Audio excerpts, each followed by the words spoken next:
Bismillahirrahmanirrahim. Bonjour à tout le monde. J'ai fait la deuxième vidéo qui concerne la partie 1 du QCM du concours ENSAM 2023. Je n'ai pas répondu à la question Q14 parce qu'il manque une hypothèse. La question demande de déterminer le reste R de la division euclidienne d'un nombre, mais il ne donne pas l'autre nombre. Donc j'ai répondu à la question Q11, Q12, Q13 et Q15. Je commence par la première question, Q11. Soit f une fonction de r vers r+, telle que quel que soit x, y appartient à r au carré, f de x moins y est égal à f de x fois f de y. Donc on dit que c'est une fonction, c'est une équation fonctionnelle. On cherche une fonction qui vérifie une relation. Dans le raisonnement que j'ai fait, j'ai appelé cette relation-là la relation donnée pour avoir les mêmes vocabulaire. Bien, donc ici, pour résoudre quelques questions de ce type, on attribue à x quelques valeurs, à y et ainsi de suite. Donc j'ai commencé par attribuer à y la valeur 0. Donc pour y est égal à 0, on obtient donc cette relation devient, quel que soit x appartient à r, f de x égale à f de x multiplié par f de 0. J'ai remplacé y par 0 ici et y par 0 ici. On obtient donc, quel que soit x appartient à r, f de x égale à f de x fois f de 0. Ce qui donne donc, quel que soit x appartient à r, en faisant passer ce membre ici, donc on obtient f de x moins f de x fois f de 0 est égal à 0. Et en factorisant par f de x, on obtient donc, quel que soit x appartient à r, f de x facteur de 1 moins f de 0 est égal à 0.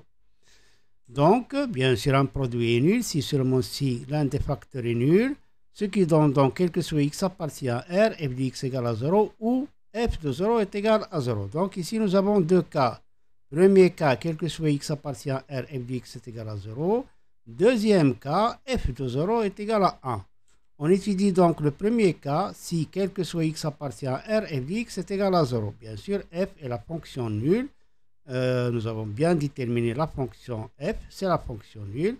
On doit voir est-ce qu'il vérifie bien cette relation, puisqu'ici nous avons fait un raisonnement par implication et non pas par équivalence. Donc on doit vérifier est-ce que la fonction trouvée vérifie la relation.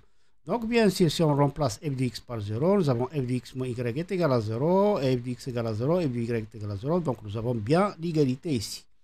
Deuxième cas, si f de 0 est égal à 1. Donc je vais prendre dans ce cas, puisque cette relation est vraie, quel que soit x, y appartient à r au carré, je vais prendre le cas où x est égal à y. Alors pour y est égal à x, dans la relation donnée, on obtient.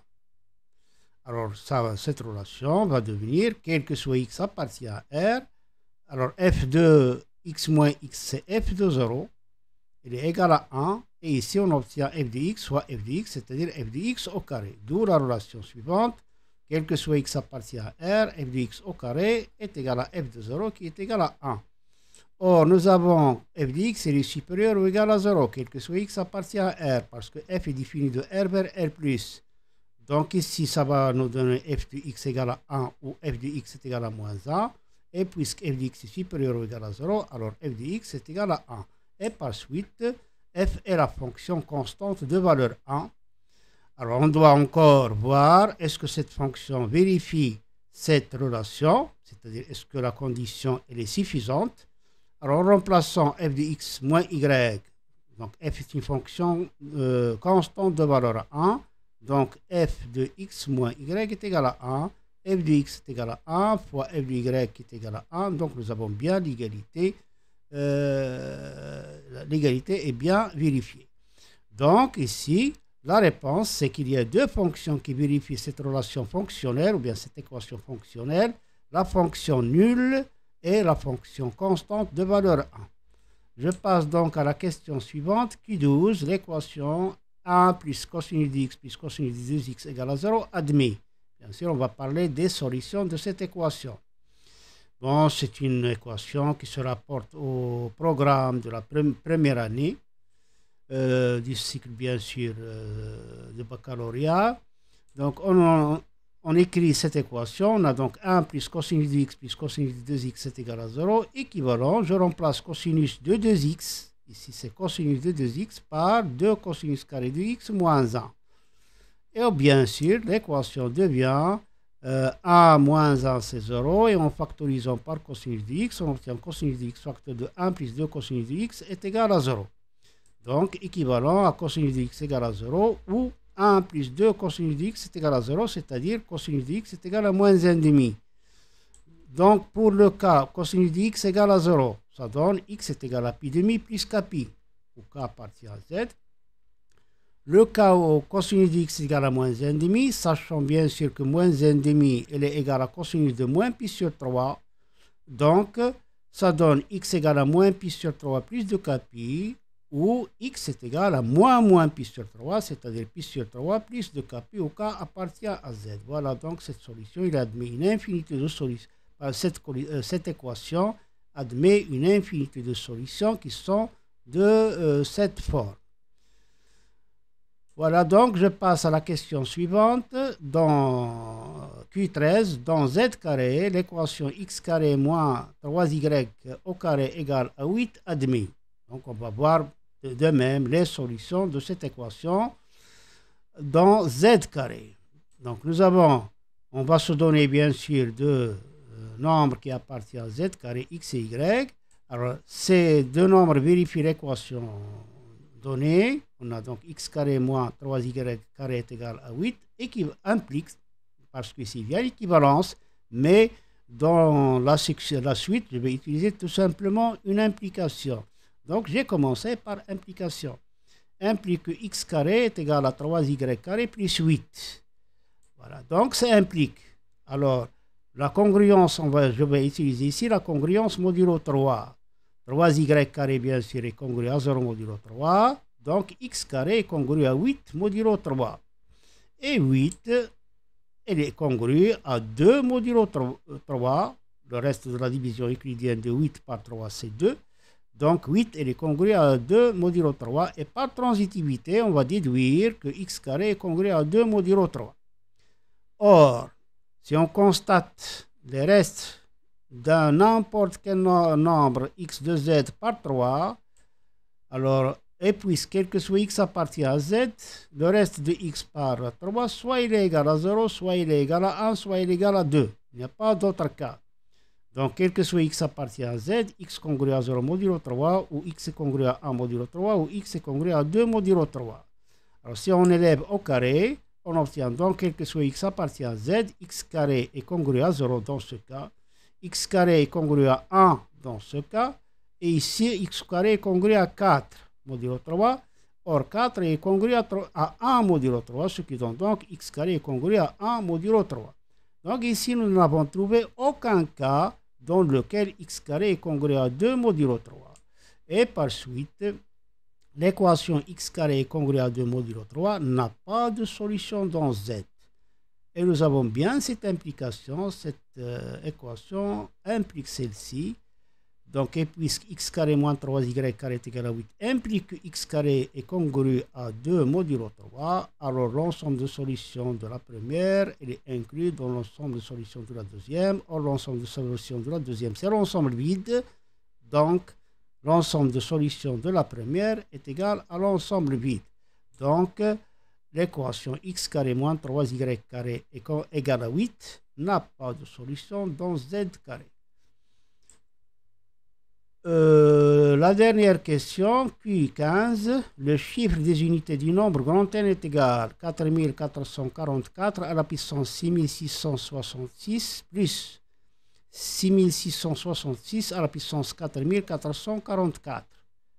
Alors on doit chercher son chiffre des unités, le chiffre des unités de ce nombre. On sait que n'importe quel nombre entier naturel, elle est congrue à son chiffre des unités modulo 10.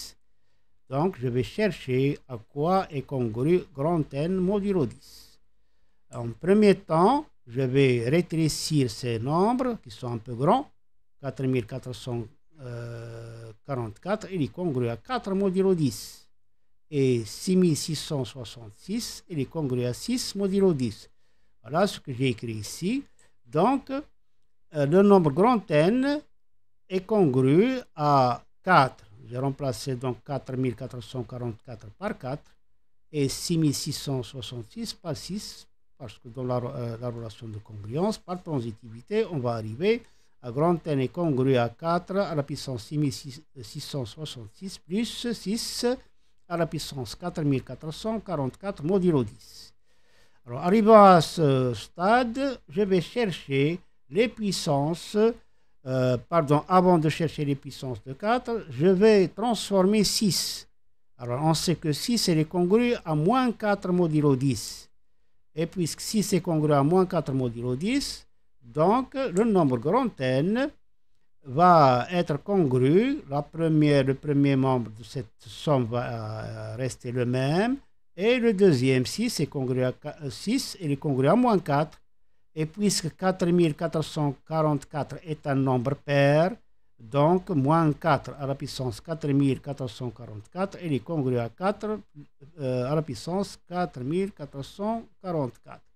Donc, grand N égale 4 à la puissance 6666 plus 4 à la puissance 4444.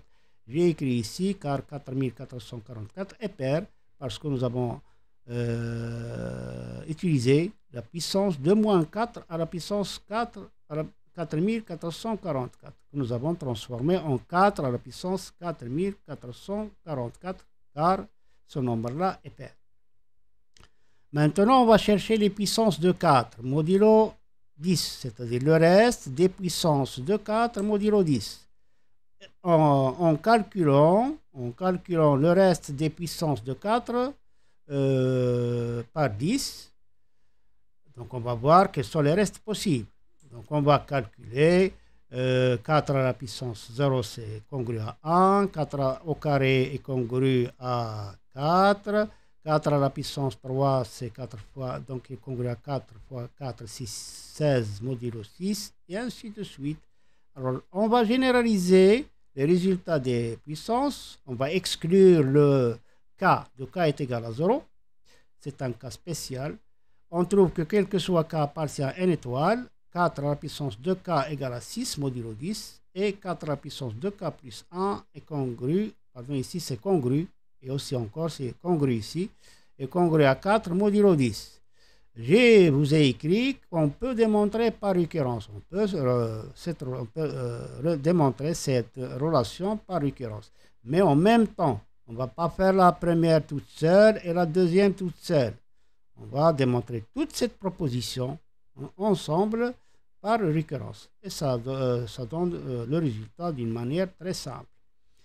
Voilà, donc nous avons ici la puissance de 4, c'est 6666, c'est un nombre pair, donc on se trouve dans ce cas. 4444, c'est un nombre pair, on se trouve aussi dans ce cas, et par suite, grand N, voilà, j'ai écrit puisque ces deux nombres sont pairs.